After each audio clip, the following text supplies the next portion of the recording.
kids, welcome to grade 9 geography class. In today's class we're going to discuss chapter number 5 which is natural vegetation and wildlife, and आज का जो session है वो है session number 7. Like its flora, India is also rich in its fauna. It has more than 89,000 of animal species. The country has more than 1200 species of birds. They constitute 13% of the world's total. तो जिस तरीके से flora की बात करी हम लोगों ने अर्लियर सेशंस में, उसी तरीके से जो इंडिया है उसका फौना भी बहुत रिच है.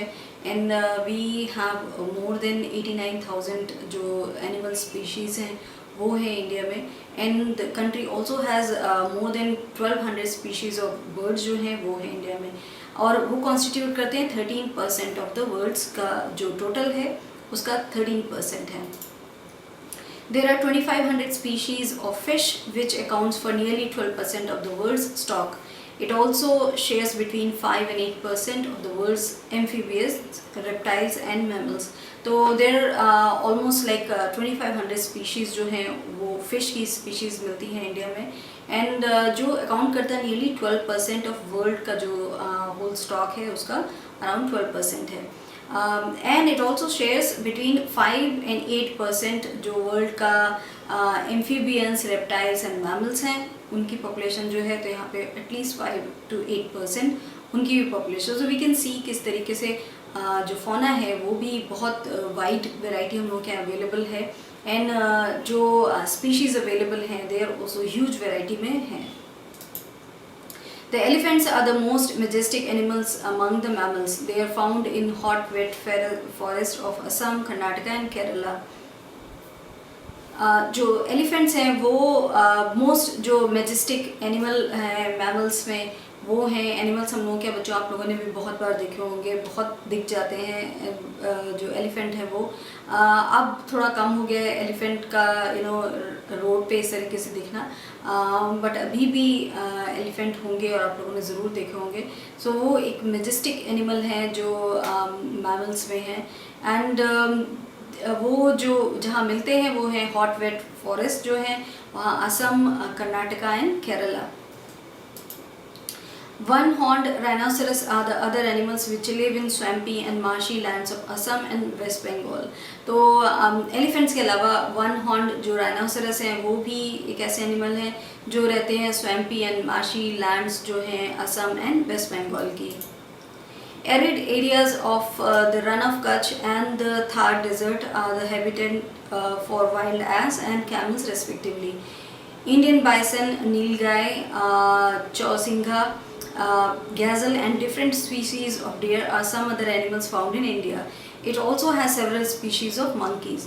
तो arid areas जो है रन ऑफ कच्छ एंड जो थार डेजर्ट है वहाँ पे रहते हैं वाइल्ड एस एंड कैमल, तो वो दोनों वहाँ पे पाए जाते हैं. इंडियन बाइसन जो है, नील गाय है, चौसिंगा विच इज़ 4 हॉर्न्ड एंटेलोप जो होता है, गैजल and different species of dear जो है. सो डियर अगर आप लोगों ने बच्चों देखे हैं, जूम में भी देखे हैं, तो डियर बहुत तरीके के और डिफरेंट काइंड्स ऑफ डियर आप लोगों को देखने के मिल जाएंगे. And also some other animals जो हैं वो इंडिया में पाए जाते हैं. एंड इट ऑल्सो है सेवरल स्पीशीज़ ऑफ मंकी. तो मंकी तो बहुत हम लोग क्या देखते हैं, एंड सेवरल जो स्पीशीज़ हैं मंकी की वो भी आपको दिखेंगी. इफ़ यू गो टू जू आपको मंकी की बहुत सारी स्पीशीज़ जो हैं वो वहाँ मिलेंगी. India is the only country in the world that has both tigers and lions. The natural habitat of the Indian lion is the Gir forest in Gujarat. India केवल ऐसा कंट्री, एक ऐसा कंट्री है अकेले जहाँ पे बोथ हमारे यहाँ टाइगर भी हैं और हमारे यहाँ लायंस भी पाए जाते हैं. और अगर हम लोग देखें कि इंडियन लायन का जो नेचुरल हैबिटेट है वो है गिर फॉरेस्ट जो है गुजरात में वहाँ पे. But you find them other places also, but जो उनका नेचुरल हैबिटेट है वो है गिर forest in Gujarat. Tigers are found in the forest of Madhya Pradesh, the Sundarbans of West Bengal and the Himalayan region. And अगर हम लोग if we talk about tigers की वो कहाँ पाए जाते हैं, तो tigers are found in जो forest है मध्य प्रदेश का, सुंदरबंस जो है West Bengal and also Himalayan region, वहाँ पे tigers पाए जाते हैं. Leopards too are members of the cat family. They are important among animals of prey.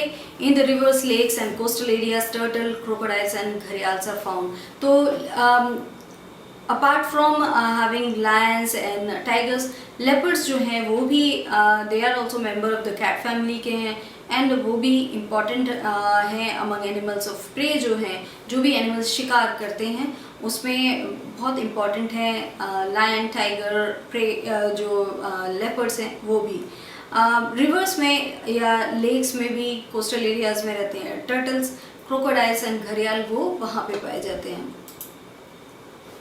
Bird life in India is colorful. Peacocks, peasants, ducks, parakeets, cranes and pigeons are some of the birds inhabiting the forest and wetlands of the country. Now if we come to the जो birds हैं वो पाई जाती हैं, तो यहाँ पे बहुत different species of जो birds हैं वो भी मिलती हैं। अगर आपने नहीं नॉर्मली ऐसे देखा उनको जहाँ पे their natural habitat is, तो ज़रूर if you have gone to zoo वहाँ पे आप लोगों ने देखा होगा। So some of them are peacocks, they are you know वो आपको बहुत दिख जाते हैं पीकॉक्स। पीजेंट्स हैं, डक्स हैं एंड पैराकेट्स हैं, क्रेन्स हैं, पिजन्स तो दे आर ऑल ओवर, घरों में भी दिख जाते हैं pigeons. So these are some of the birds जो रहती हैं फॉरेस्ट में and wetlands of the country में। Every species has a role to play in the ecosystem, hence conservation is essential.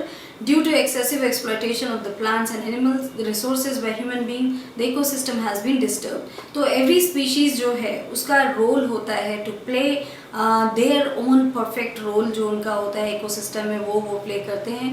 And because of that conservation जो है वो बहुत ज़रूरी है, because every species is important in the ecosystem.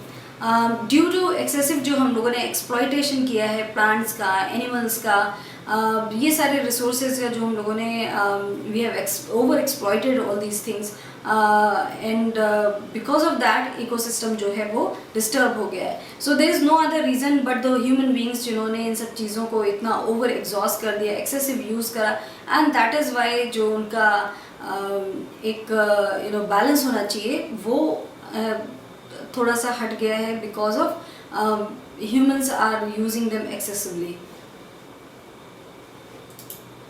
The main causes for this major threat to nature are hunting by greedy hunters for commercial purposes. To protect the flora and fauna at the country, the government has taken many steps.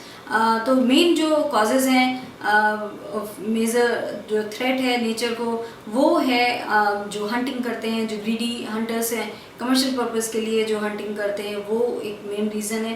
And also जो flora and fauna है country का उसको protect करने के लिए government जो है उसने बहुत सारे स्टेप्स लिए हैं, तो we are going to talk about those steps.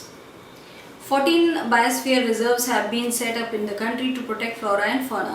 Financial and technical assistance is provided to many botanical gardens by the government since 1992.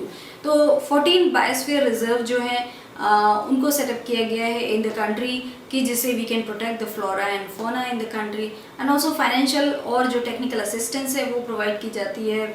बहुत सारे जो बोटेनिकल गार्डन हैं उनको प्रोवाइड की जाती है, गवर्नमेंट की साइड से होती है वो, एंड वो शुरू हुई है सिंस 1992।